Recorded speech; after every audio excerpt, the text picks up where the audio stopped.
Hello, and welcome to the Foreign Policy Research Institute podcast, Overheard, which each month discusses intelligence activities, irregular warfare, and political warfare from the perspective of how they affect or contribute to the national security of the United States. I'm Phil Wasielewski, the director of the FPRI Center for the Study of Intelligence and Non-Traditional Warfare. Today, I'm happy to have with me Mr. Mark Grdovic. Those of you who follow discussions about irregular warfare will surely recognize Mark's name. Mark, a Green Beret, is a retired Special Forces Lieutenant Colonel and combat veteran who has served with the 5th and 10th Special Forces Groups.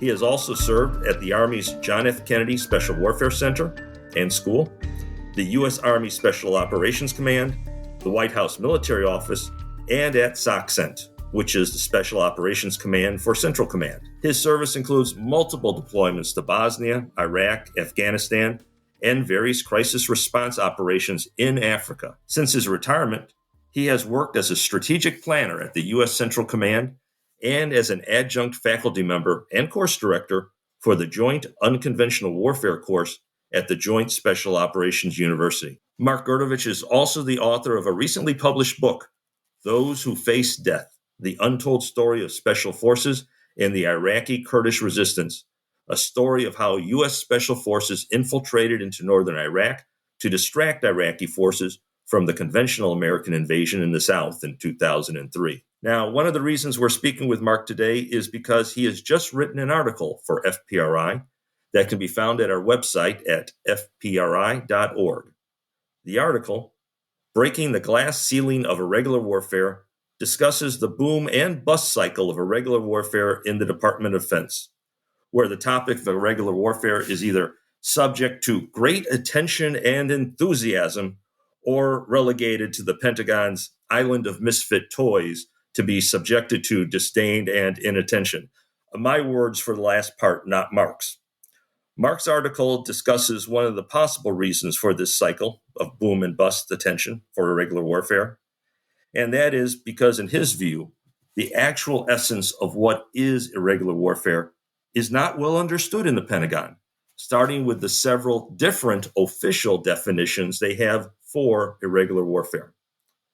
Today, we're going to talk to Mark about his article and, more importantly, his ideas about what irregular warfare is and possibly what it is not.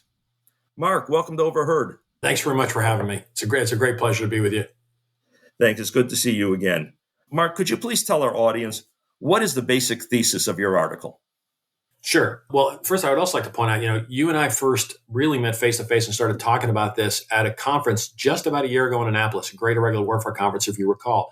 So you and I have been having this continuing dialogue for the better part of the last year. And that conference really spurred some thought in me, as I think it did the rest of the audience. And I quickly observed that it's a super important topic, no question about that. But we struggle to come to consensus. We know it's important, but we can't seem to agree on what exactly it is.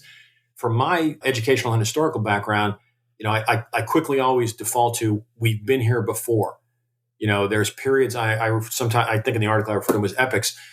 We went through a period very similar to this in the 60s, coinciding with the conflict in Vietnam, where there was some fantastic material and doctrine written, great academic material, and then it came to an end. And then it revitalized again in the 80s. Same thing, some spectacular curriculum, doctrine, much of which I've collected over the years. And then again, when the Cold War ended, it came to an end. And then we went through another period, I'll say, 2005, as we were struggling in Iraq, more so Iraq than Afghanistan. And it was a very enthusiastic but contentious topic, as I'm sure you'll kind of remember. Like almost people took sides. We jokingly called people Coindinistas, and then there were the folks that were against that. And that fight or period, if you will, again, seemed to come to an end. You can debate when, but I think it kind of came to an end around 2011 and 12 as we withdrew from Iraq and we changed the strategy to bring most forces out of Afghanistan. And now we see another period where it's, people have kept the debate alive. We've revitalized it yet again. And now we're in the fourth period trying to inculcate this in a way into the professional military, not just curriculum, but, the the career track, if you will, as a viable professional topic that's worthy of everyone's study.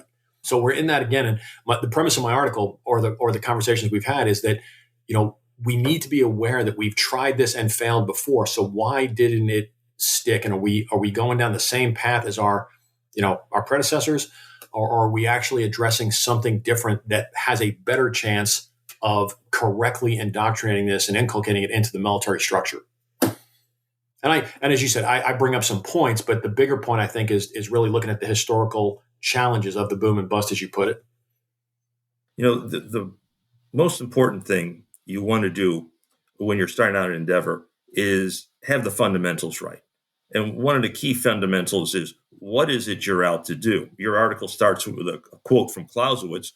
One of the most famous ones is that the most important thing for statesmen and commanders to understand is the type of war they're embarking on, trying not to, misunderstand it for something that it is not. You wrote a few years ago, and I quoted you in an article that was the initial article for the FPRI Center for Study of Intelligence and Non-Traditional Warfare, about what is irregular warfare.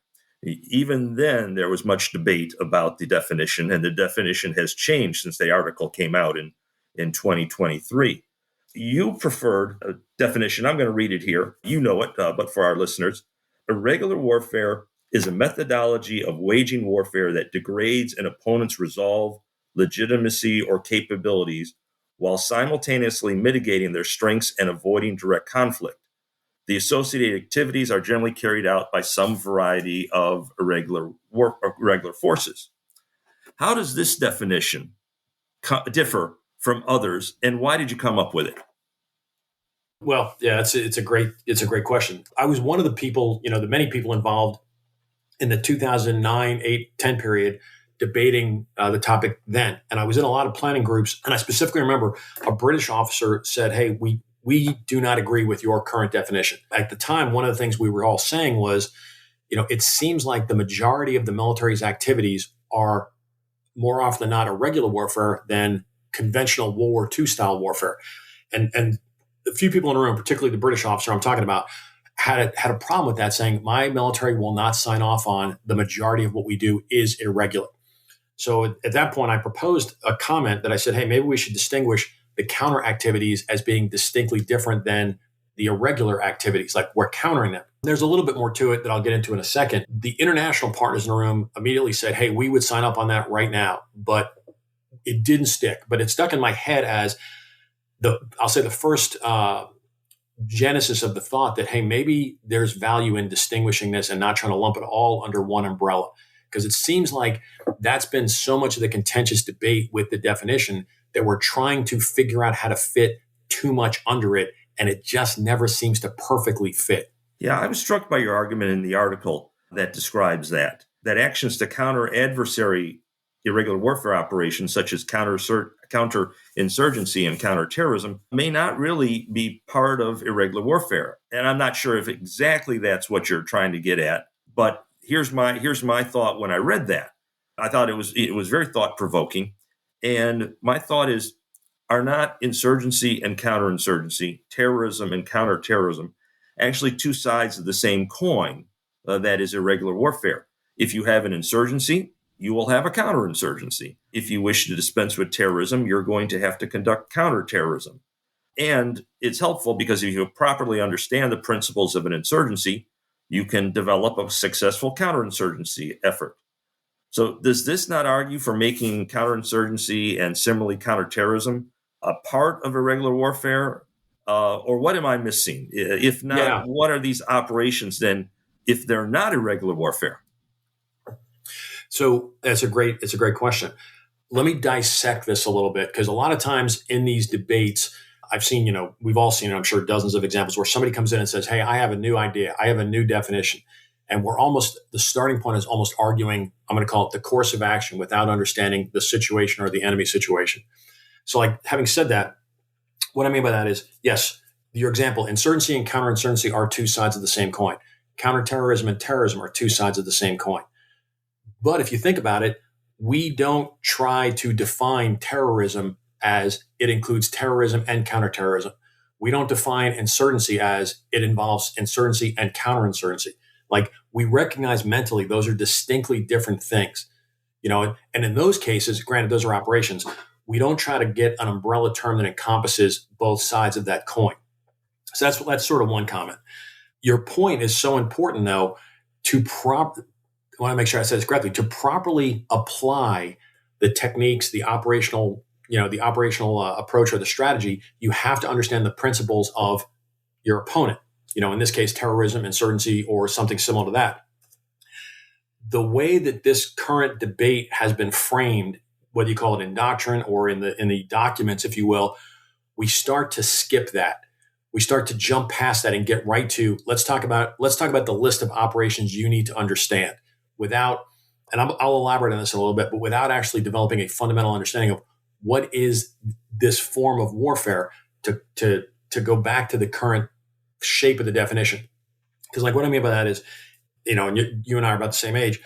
If you think back to the period of the 80s, if you will, low intensity conflict, we sort of categorized it all as an environment, like a type of conflict, not a form of warfare necessarily, but a type of conflict. So all of these different activities could take place in that construct. Well, now we're actually referring to it as a form of warfare, which is not quite the same, but closer to a strategy. And the problem is, like I said, we're jumping to a list of operations, and there's a couple of problems with that it's putting more focus on jumping right to the tactics instead of understanding the form of warfare. Like I said, I'll elaborate on that in a little bit. For our listeners, there are actually a couple of definitions. There are several definitions. Recently, there is a joint publication definition which should apply to all the armed forces. And me being a Marine, I don't understand why then there would be another definition, but the Army has its own definition, a separate definition. Congress actually had a third definition that it put in a recent National Defense Authorization Act, which no one pays attention to. For our listeners, I'm just going to read real quick the two official definitions as of now. And like I said, they are very recent. They've come out just in the past couple of years. The joint definition says, irregular warfare is a form of warfare where states and non-state actors campaign to assure or coerce states or other groups through indirect, non-attributable, or asymmetric activities. That's the joint definition of irregular warfare.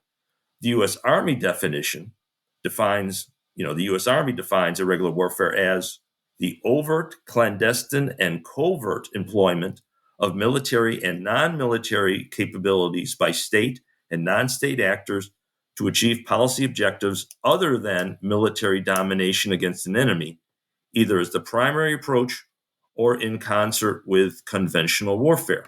Now, Mark, I have to tell you, one of the complaints I have about both the current joint and the U.S. Army definition is that they are so vague they can be taken to mean anything.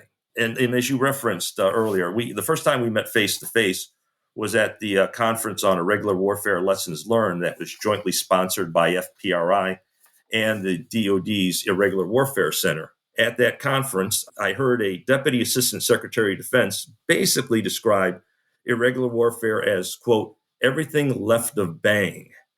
And I almost came out of my chair when I heard that being said, because in my mind, that would mean that irregular warfare could include every official U.S. government international activity, from diplomacy and public diplomacy to trade relations, covert influence, and foreign aid, to name just a few activities. I strongly disagree. For my opinion, irregular warfare is war and not political action or international relations between two nations in conflict. Irregular warfare is the use of violence to achieve political ends, and that violence is perpetrated by an organized armed force, just not one that wears uniforms and instead blends into the same population it draws its strength from. In some ways, my objection is very similar to some of our listeners will recall a previous podcast discussion with Frank Hoffman, where Frank and I, had a discussion on the current validity of the term hybrid warfare. And I believed also with hybrid warfare that term was now so overly broad that, like with irregular warfare, it could now mean anything. And by calling it warfare, you've just further militarized, or you have the chance of further militarizing our foreign policy. But it also extends the Department of Defense into areas it's not best suited for, and waste the Pentagon's limited budgetary and personnel resources, which are limited. So, Mark, let me end my comments or my rant here with a question. Where do you fall out on this topic? Am I off base here? Is there validity to have such a broad definition where basically can mean almost anything in the eye of the beholder? It's a super important topic or point. And I went through a version of this 15 years ago with the Army Special Operations Command or community as we took a look at the unconventional warfare definition that had started to slide into confusion. And that's where I get a lot of experience from this challenge. So like a minute ago, I said, hey, I don't want to necessarily harp on, I think the definition is this, because that would be my solution. And I don't want to start out with a solution. I want to kind of deconstruct this a little bit and show more of here's the challenge or the problem, which speaks to the question you just asked. So the comment about the DASD last year saying it's anything left to bank, that speaks to the fundamental, what are we hoping to get from this topic? Because it should be focused what we hope to get out of it, but there's always going to be entities that I'm going to call them vultures in the wings waiting to glom onto the new name of the new term so they can get some of the money that will likely be allocated to this. And that just causes confusion. Suddenly you've got folks who are irregular warfare coordinators. You've got irregular warfare analysts. You've got irregular warfare subject matter experts coming out of the woodwork. So there's always that challenge, but it's a fundamental question. What's the intent of defining something? It should be to improve our understanding, which will lead to more things. So as you started, you look at the two current definitions. Let me also first comment too. I know that there's been tons of very good and hard staff work from my friends in the Joint Staff J7, my friends at ASD Solic, totally respect that. I used to be a part of some of those efforts. So this is not to just cast stones. It's part of a conversation, hopefully. But fundamentally, when we find ourselves in a position where we have two different definitions and they are not saying the same thing, just said differently, they say different things. That's a fundamental problem. Like it's hard for me to move out mentally if I'm going to accept that we have two different definitions. Mark, could you tell our listeners, how is it that the Joint and the U.S. Army definitions are actually different in trying to describe the same thing? Yeah, different working groups, and I guess they feel they're not beholden to each other for whatever reason. And I get that because I've been part of those kind of working groups. But let me distill this to a simpler version, because like as you read the two definitions, and I forget who it was, but it was a TRADOC commander 15 years ago criticizing our efforts working on the unconventional warfare definition, and he said, if a reader has to read the definition twice, you have failed. And I thought that was really, really accurate and correct. So here's the thing. The two definitions both suffer from the same thing I've seen in the past, where they start out with a bunch of descriptive but non-defining statements that probably emotionally feel right, but actually don't add value. For example, when you say conducted by state or non-state actors, that's everybody. And a good friend of mine recently commented, a colleague said, hey, we had to do that because of the lawyers. I get that. It doesn't make it better. So when we say things like this thing, which I don't know what it is yet, like let's say I'm looking at the definition to understand. So it starts out by says it's conducted by state and non-state actors. Okay, by everybody. It's conducted to either assure or coerce. Okay, so that loosely translates to it's either done offensively or defensively, meaning everything. It's conducted overtly, clandestinely, or covertly. Okay, in any means. Like nothing I have said so far gives me any defining parameters. So that's not good.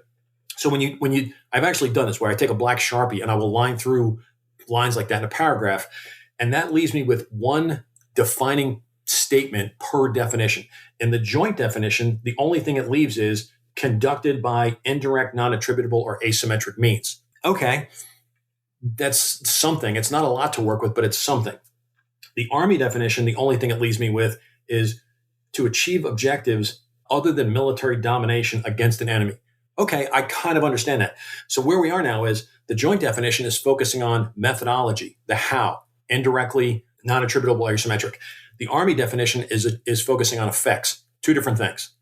So that's problematic right there. I've seen this dynamic before where when you don't get it quite right, the doctrine writers, because I used to be a doctrine writer, will try to make up for that in the next few paragraphs and try to re-explain what they didn't properly explain previously.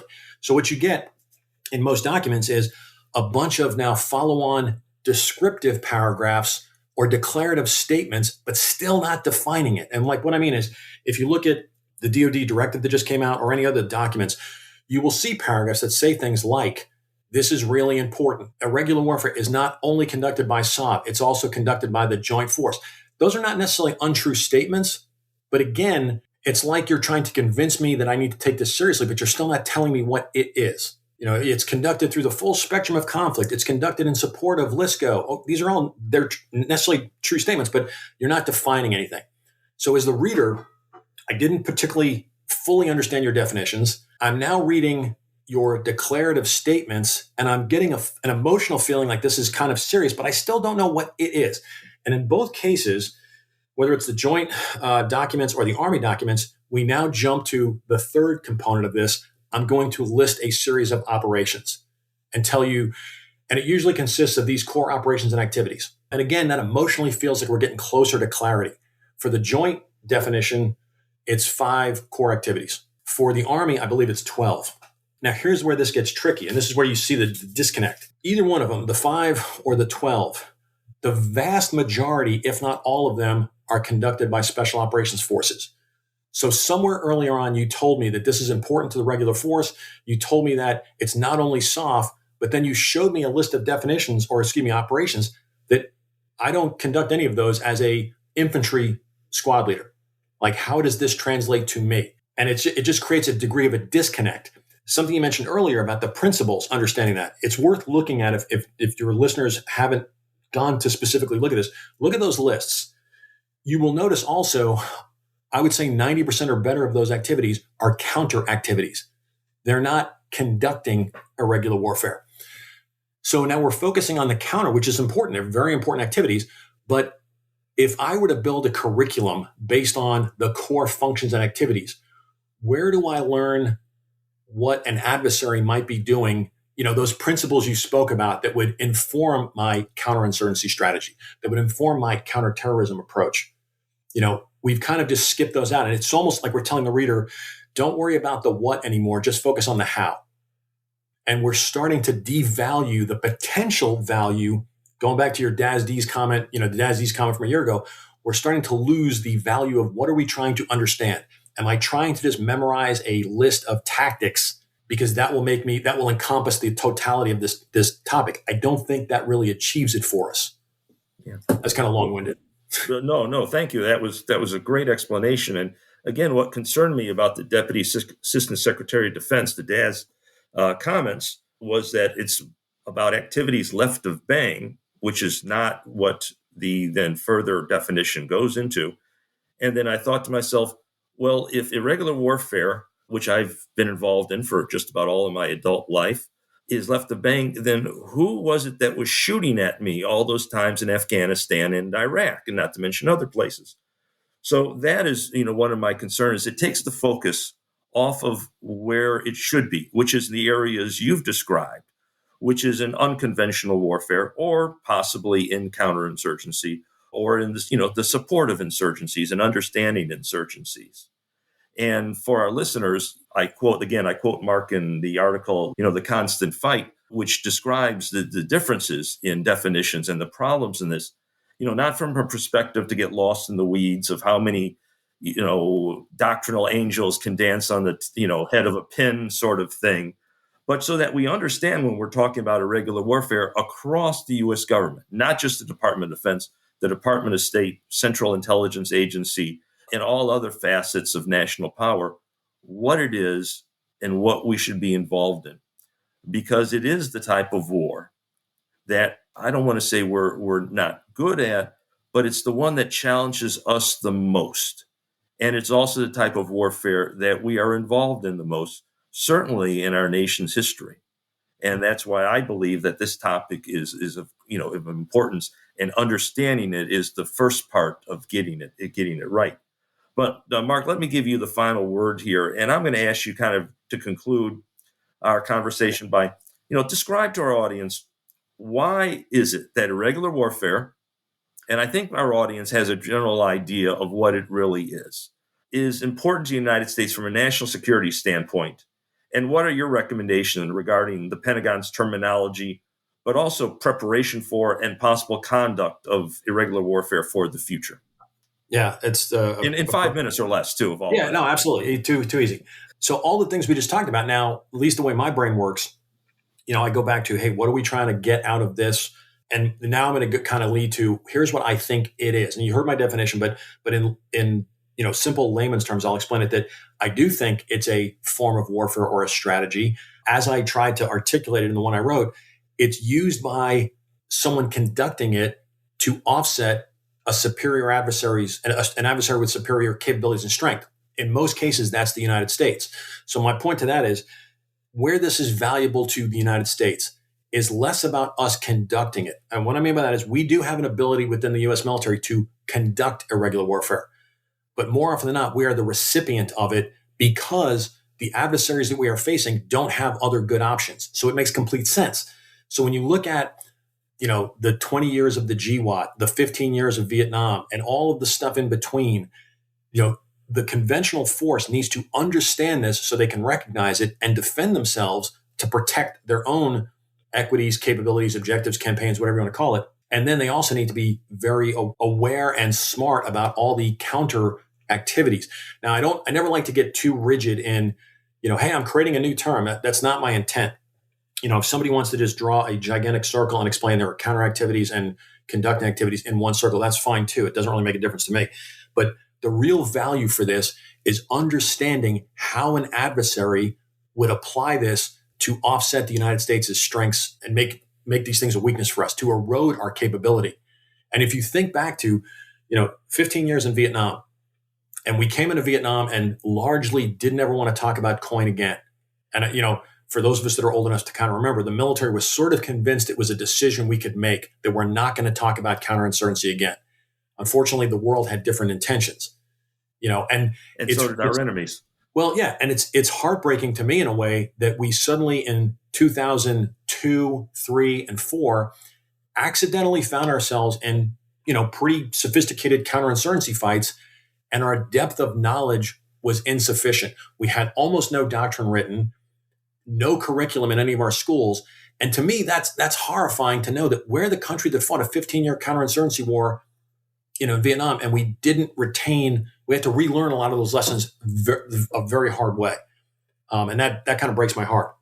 That's where I think the value of understanding this is a strategy. And I'm not going to say it's a strategy used by adversaries. I'm going to say it's a strategy used by someone to offset a stronger opponent, and let that just sink in. Like, that's why this is valuable to the joint force. That squad leader in the infantry is not going to conduct counter threat finance operations. He's not going to conduct counterterrorism, but he is going to be involved in things where these things are being done to his force.